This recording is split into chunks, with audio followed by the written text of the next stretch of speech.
Assalamualaikum warahmatullahi wabarakatuh. Untuk menghemat waktu dan keberkahan waktu serta ridhonya dari Allah Subhanahu wa taala dalam acara Lentera Cinta Ramadan 1446 Hijriah dan buka puasa bersama Insan Forum Multimedia Daya Aceh yang disingkat FMDA dan juga bersama media Banskana. Mari kita sejenak mendengarkan lantunan salawat yang akan saya bawakan berikut.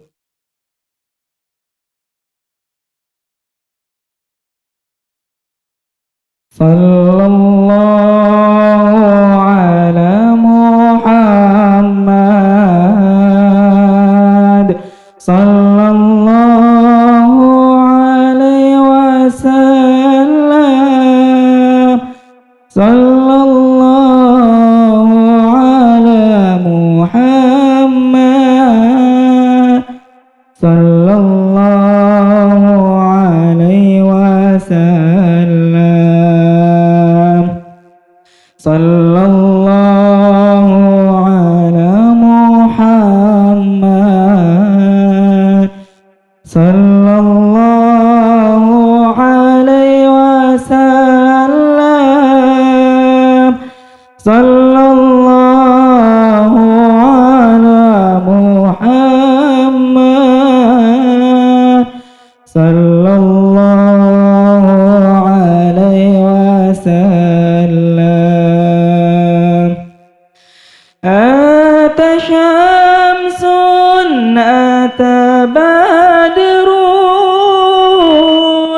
ata nuru fawqa nuri ata syamsun ata badrun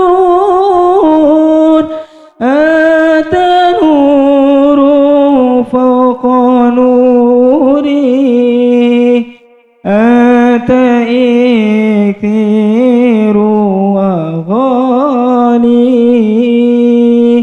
ata misbahu suduri. Assalamualaikum warahmatullahi wabarakatuh. Bismillahirrahmanirrahim. Assalamualaikum warahmatullahi wabarakatuh. Hamdan wa syukran lillah, salatan wa salaman ala sayyidi rasulillah wa ala alihi wa sahbihi wa mawalah la nabiyya ba'dah.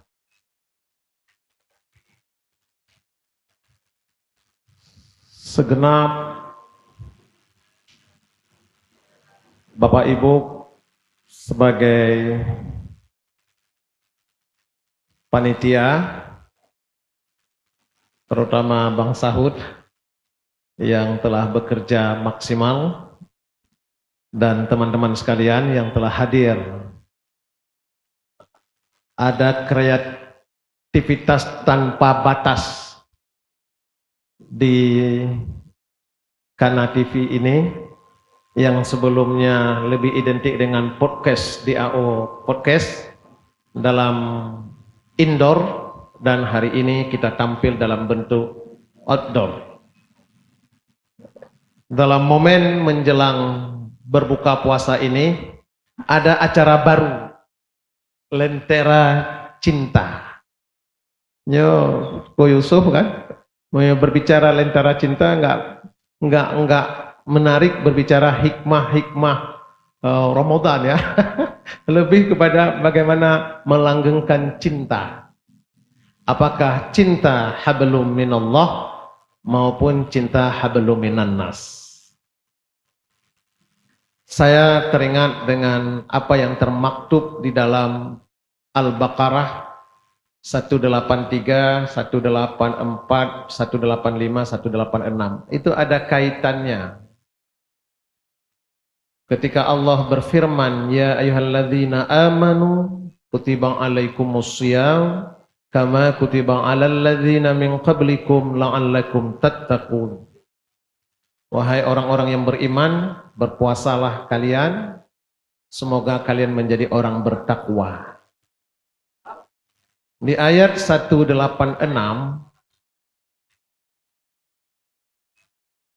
Wa idza sa'alaka 'ibadi 'anni fa inni qarib. Ujibu da'wati da'i idza da'an. Falyastajibu li wal yu'minu bi la'allahum yarshudun. Di situ Allah mengatakan kepada Nabi Muhammad, ya Muhammad, sampaikan kepada umatmu, jika mereka bertanya tentangku, katakan kepada mereka, aku itu amat dekat dengan mereka. Apabila mereka bermohon kepadaku, berdoa dan meminta kepadaku, aku akan kabulkan. Ayat ini diletakkan dekat sekali dengan perintah puasa. Ayat ini diletakkan dekat sekali dengan Syahrul Ramadhana, turunnya Al-Quran di bulan Ramadan. Itu menunjukkan indikasi bahwa di bulan Ramadan ini ada momen untuk terkabulnya doa-doa kita lebih cepat. Maka hadirin dimanapun Anda berada, baik yang di studio outdoor ini maupun di rumah, berdoa memohon di dalam bulan Ramadan ini momen yang paling tepat. Permohonan antara lain bukan hanya mohon kaya, bukan hanya mohon dapat jabatan, bukan hanya mohon untuk mendapat sesuatu dalam bentuk material, tapi bermohon kepada Allah agar dibahagiakan kita dunia dan akhirat. Kalau berbicara lentera cinta, maka bermohon kita sebagaimana doa yang acap dibaca. Makanya jangan hanya membaca doa Tengku Rifki waktu mau menikah atau setelah ijab kabul. Allahumma alif bainahuma kama alafta Adam wal Hawa wa Hawa kama alafta Yusuf wa Zulaika kama alafta Ibrahim wa Sarah kama alafta Nabi Allah Muhammad sallallahu alaihi wasallam wa Sayyidatul Khadijah. Bukan hanya pada pasca nikah kita ijab kabul di acara-acara seremoni, tapi doa itu kenapa tidak kita lanjutkan di dalam bulan Ramadan ini? Kita bermohon, ya Allah, rukunkan, lembutkan, sakinahkan hubungan kami, sebut nama kita dan nama istri kita. Karena yang mahal itu adalah kebahagiaan ketika kita sudah mentasbihkan diri dengan pasangan hidup kita, langgeng tanpa tepi, unlimited. Makanya ketika diabadikan dalam setiap momen nikah itu ada doa Allahumma alif bainahuma kama alafta Adam wal Hawa hingga Nabi Muhammad dan Siti Khadijah, itu menunjukkan indikasi bahwa mereka kita doakan supaya menjadi sakinah mawaddah rumah tangga mereka rukun, tapi kita lupa untuk mendoakan diri kita. Maka sidang hadirin sekalian, banyak kadang-kadang kita berpikir bahwa pasangan si A itu bahagia. Makanya kita mencontohkan, kita ingin rumah tangga kita rukun sebagaimana rukunnya rumah tangga Nabi Adam dengan Hawa, sebagaimana rukunnya rumah Nabi Yusuf dengan Siti Zulaika, sebagaimana rukunnya rumah tangga Ibrahim dengan Sarah, bagaimana rukunnya Nabi Allah Muhammad dengan Siti Khadijah, Ali dengan Fatimah. Itu sering kita mengimpikan, tapi kita pernahkah berpikir bahwa kita rukun tidak? Kalau belum rukun, harus dimulai dengan menikmati rumah tangga itu dengan rasa syukur. Ketika kita mendapat di saat-saat non-job, di saat-saat kita belum punya pendapatan yang mumpuni, kadang dialah calon yang paling terhebat. Tapi ketika kadang-kadang pendapatan salah satu itu meningkat dan luar biasa, kadangkala ada salah satu dari pasangan kita yang saling merendahkan. Saya teringat dengan cerita bahwa kita berpikir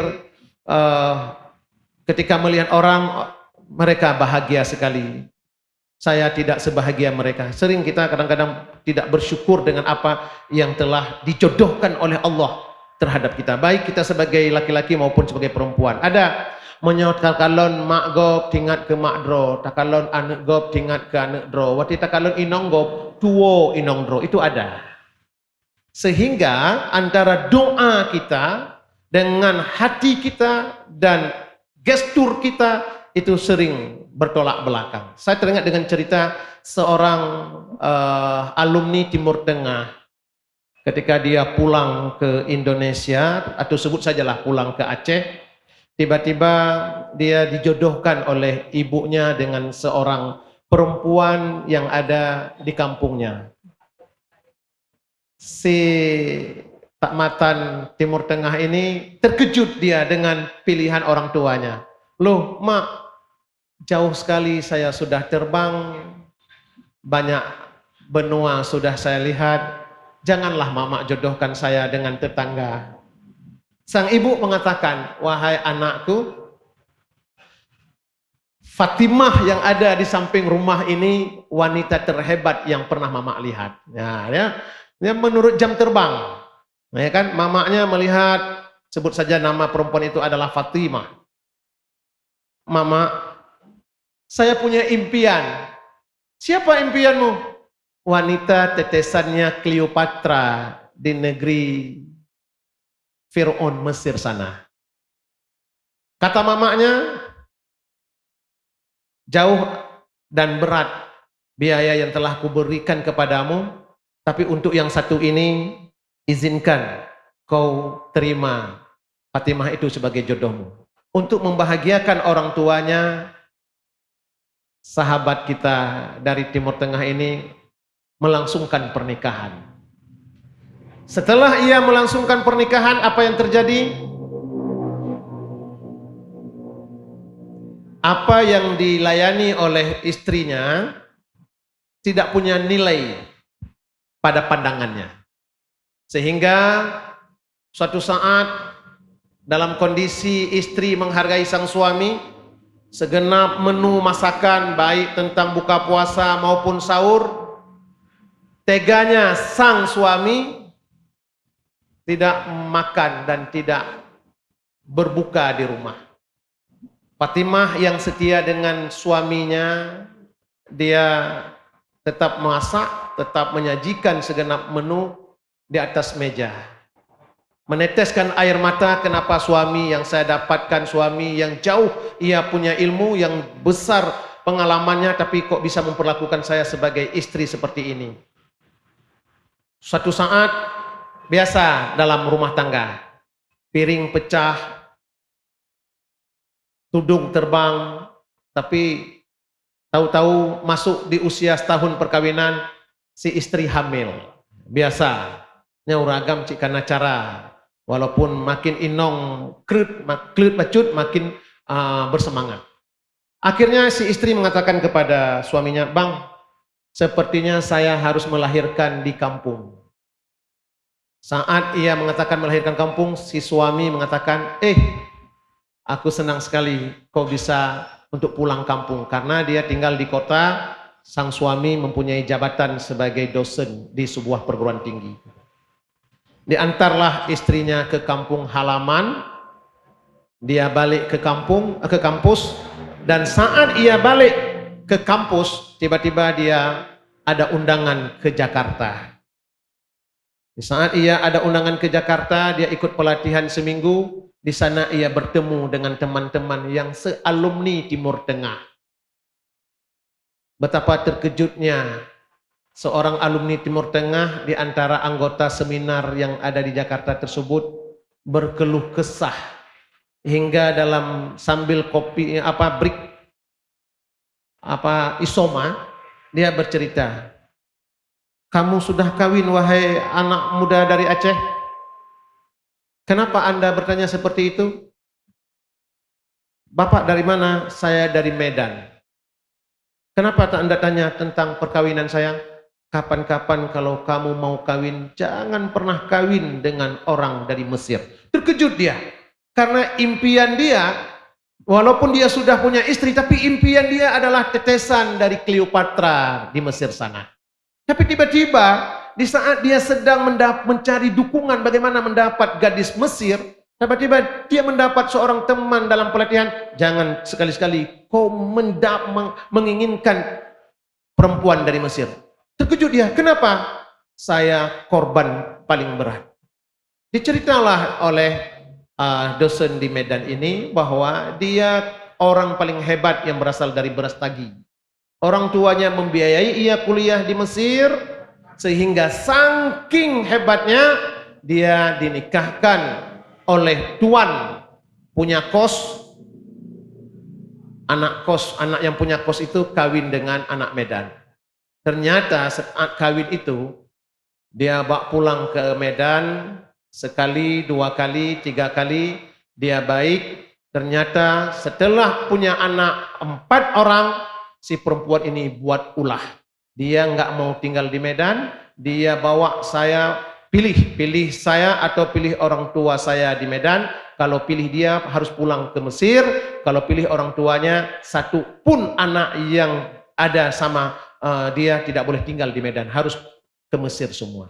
Akhirnya bahasa Aceh tulak tung tinggai tem, saya dengan orang tua saya harta sudah habis, karena memenuhi hasrat istri saya yang dari Mesir. Kemudian dia suruh pilih orang tua saya atau pilih istri, saya pilih orang tua. Ujungnya anak saya semua 4 di Mesir, saya tinggal dengan orang tua.